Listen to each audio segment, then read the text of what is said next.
Donald Trump বলছে look at India, it's filthy, there are no trash.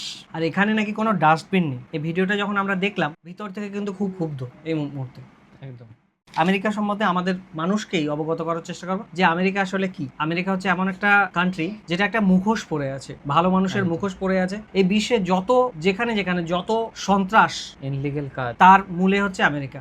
একদম। বিশ্বে একটা পরমাণু বোমা আজ অব্দি নিক্ষেপ হয়েছে, তার কারণ হচ্ছে আমেরিকা। বিশ্বে যত ওয়ার আছে আমরা সবাই জানি আমেরিকার কাজ হচ্ছে সেখানে লাফিয়ে পড়া এবং তাদের যে তাদের অস্ত্রগুলো সারা বছর জং খাচ্ছিল সেইগুলো বিক্রি করে পয়সা তোলা, সেইগুলোকে সেখানে বিক্রি করে পয়সা তোলা। যদি কোনো ওয়ার না হয় তাহলে আমেরিকার অর্থনীতি চাকা ডামাডোল হয়ে যায়। আমেরিকা নিজে একটা ট্রাশ। দেখুন আমেরিকাতে প্রত্যেক বছর আমেরিকাতে ধরুন 7,45,000 ভাই, 7,45,000 লোক হচ্ছে গৃহহীন হয়ে যায়। আমরা ইতিমধ্যেই ইন্টারনেটের সুবাদে এমন দেখেছি বহু মানুষ যারা কিন্তু গৃহহীন হয়ে পড়ছে আমেরিকার থেকে ডে বাই ডে। বড় বড় army officer, American army officer যারা কিন্তু বাড়ি অ্যাফোর্ড করতে পারছে না, যে ওখানে বাড়ির হাই কস্ট এত হয়ে যাচ্ছে। তো ম্যানহাটন যে শহরটা আছে সেই শহরটাকে কিন্তু দুর্গন্ধের শহর বলা হয় ভাই।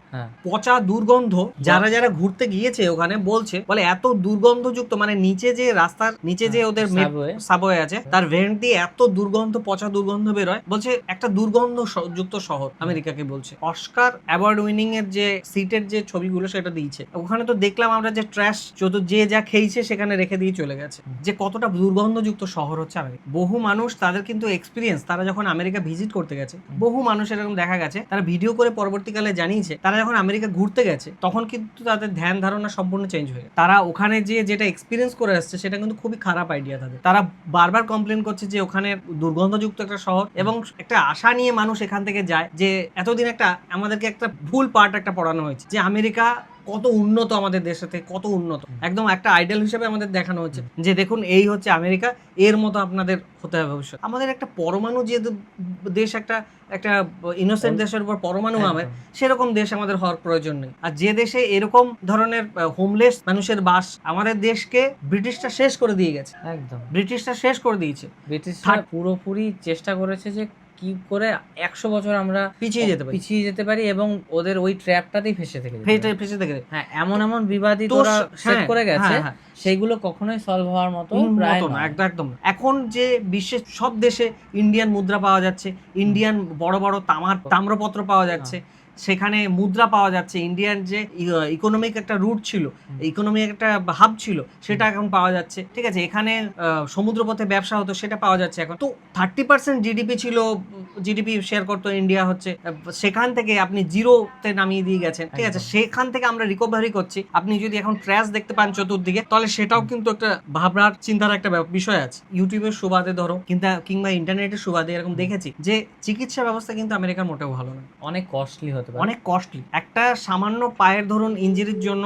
একজন ডাক্তার দেখাতে গেছে, তার কিন্তু পুরো দিন ওখানে চলে যাচ্ছে। দেখেছি আমরা এরকম ভিডিও কিন্তু বারংবার আমরা দেখেছি যে খুব কস্টলি ওখানের যে পরিকাঠামো আছে, এবং ডক্টরের সঙ্গে ভিজিট পাওয়া যায়, মানে ইন্টারঅ্যাক্ট। ধরুন একটা ডাক্তার ধরুন আজকে দিনের মধ্যে দেখেই চলে আসলাম। আমাদের ইন্ডিয়া এসব দিক থেকে কত আগে, আমাদেরকে আমেরিকা ব্যঙ্গ করে থার্ড ওয়ার্ল্ড কান্ট্রি বল, কিন্তু সেই থার্ড ওয়ার্ল্ড কান্ট্রি চিকিৎসা ব্যবস্থায় আপনাদের থেকে অনেক এগিয়ে গেছে।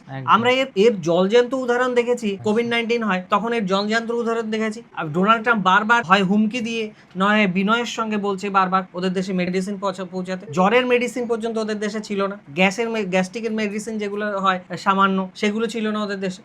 তো এইসব জিনিস ইন্ডিয়ান ডাক্তারের যে চিকিৎসা ব্যবস্থার যে সুকৌশল, ইন্ডিয়ান যে ডাক্তারদের তাদের হাত দিয়েই বহু আমেরিকান সিটিজেন বারবার সেরে উঠছে। আমেরিকা ছেড়ে তারা এসে ব্যাঙ্গালোর, উড়িষ্যা ভালো ভালো জায়গায় ব্যাঙ্গালোর যে তারা চিকিৎসা করাচ্ছে, চিকিৎসা করে আবার বাড়িতে ফিরে যাচ্ছে। তারা যাওয়ার সময় ধন্যবাদ জানিয়ে যাচ্ছে ডাক্তারদের। এগুলো আমাদের দেশের জনগণকে, আমাদের রাজ্যের জনগণকে, আমরা বাংলাভাষী জনগণকে জানার প্রয়োজন আছে যে ইন্ডিয়া করছে কিন্তু বলছে না, চুপ মুখ বন্ধ করে একটা মানে সন্তানকে যেমন আগলে রাখছে, গোটা বিশ্ব পরিবারকে যেমন আগলে রাখছে, কিন্তু কখনো বলছি না। আমরা কাজ করাতে বিশ্বাসী। হ্যাঁ, কখনো নাকি বড়াই করার, আমরা ফেক সুপার পাওয়ার না। হ্যাঁ, আমরা ফেক সুপার পাওয়ার নয়। আমেরিকার জনসাধারণের কাছে কিন্তু ইন্ডিয়ান আমেরিকান যাদের আছে তারা কিন্তু ওরা দেখেছে যে কতটা ট্যালেন্টেড। আসল কথা হলো ইন্ডিয়ান, মানে যারা ইন্ডিয়ান আমেরিকান আছে তাদের জন্যই আমেরিকার ভিতটা হ্যাঁ, টিকে আছে, টিকে আছে। একজন প্রফেসর বলে তোমরা ফেরিটেলে বেঁচে থাকো, হ্যাঁ, yes, ফেরিটেলে নিশ্চয়ই, বেঁচে থাকো, নিশ্চয়ই। তোমাদের পুরোপুরি ইন্ডিয়ানরা হ্যাঁ। কাঁধে করে নিয়ে বয়ে যাচ্ছে হ্যাঁ। পুরো দেশটাকে। একটা দেশকে বইছি আমরা, তবে কি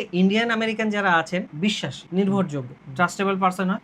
তো সুতরাং আমেরিকাকে চালাচ্ছে এই মুহূর্তে কারা? গুগলের সিও, এই যে গুগল, আমরা কিছু প্রয়োজন হলেই গুগল করছি, তার সিও ইন্ডিয়ান, সুন্দর পিচাই স্যার। হ্যাঁ, সুন্দর পিচাই স্যার। তো এর থেকেই আমরা প্রমাণ পাচ্ছি। এবং বহু আপনি এবং আমাদের খুব কাছে আইটিআই, হ্যাঁ, ওখানেই উনি পড়াশোনা করেছেন, খড়গপুর আইটিআই থেকে উনি পড়াশোনা করেছেন। সম্পদের ওদের যে বৈষম্য আছে সেটা যদি আমরা একটু সোজা ভাষায় বলি, যে সামান্য মানুষ ধরো বাড়ি বানায়, এই যে টাইনি হাউস থেকে শুরু করে এইসব কনসেপ্ট গুলো আমরা যখন দেখতাম, যে ওরা হচ্ছে ম্যাক্সিমাম উডেন হাউস, ওদের ওখানে কাঠ দিয়ে বাড়ি তৈরি করে। ভাই কেন? যেখানে ট্রম, ঘূর্ণিঝড় প্রবণিত জায়গা, হ্যাঁ, ঠিক আছে, একদম কাঠের বাড়িগুলো ম্যাচ বক্সের মতো উড়ে যায়, হ্যাঁ, উড়ে যায়। এনভায়রনমেন্ট নিয়ে পুরোপুরি টিচ এবং লেসন দেওয়ার চেষ্টা করে।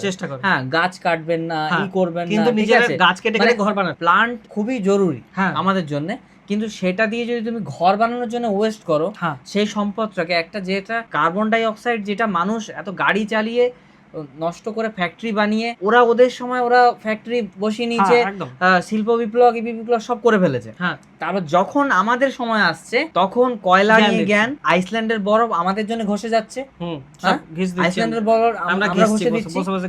সামান্য মানুষ পর্যন্ত সরকার আমাদের ধর ঘর দিল, বাড়ি দিল, সরকারও যে টাকাটা দেয় সেই টাকার মধ্যে একটা ইটের পাকাপোক্ত বাড়ি হয়ে যায়। কিন্তু ওদের ওখানে সেই বাড়িটা বানাতে একটা সাধারণ মানুষ পারে না। ওদের ওখানে কাঠের বাড়ি কি সাদে বানাচ্ছে, কারণ জিনিসের কস্ট এত হাই কস্ট।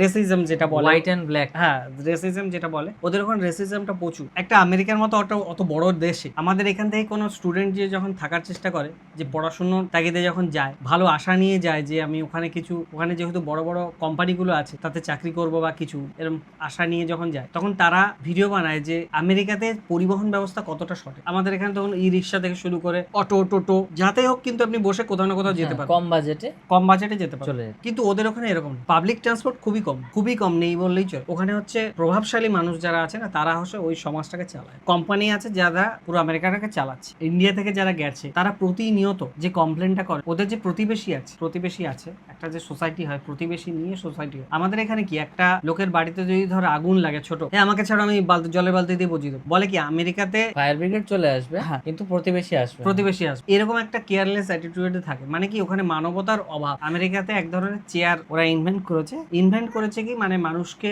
বসতে দিতে চায় না, মানে পাবলিক প্লেসে শুয়ে যাতে না পড়তে পারে, সেই জন্য এরকম ওভাল শেপে বানিয়েছে। কিছু ছাড়া এরকম একটা করে ব্যারিকেড দিয়ে দিচ্ছে, কাটাও দেওয়া আছে, কোথাও কাটা দেওয়া আছে, যাতে বসতে আনকমফোর্টেবল হয়। তাহলে মানুষ একটা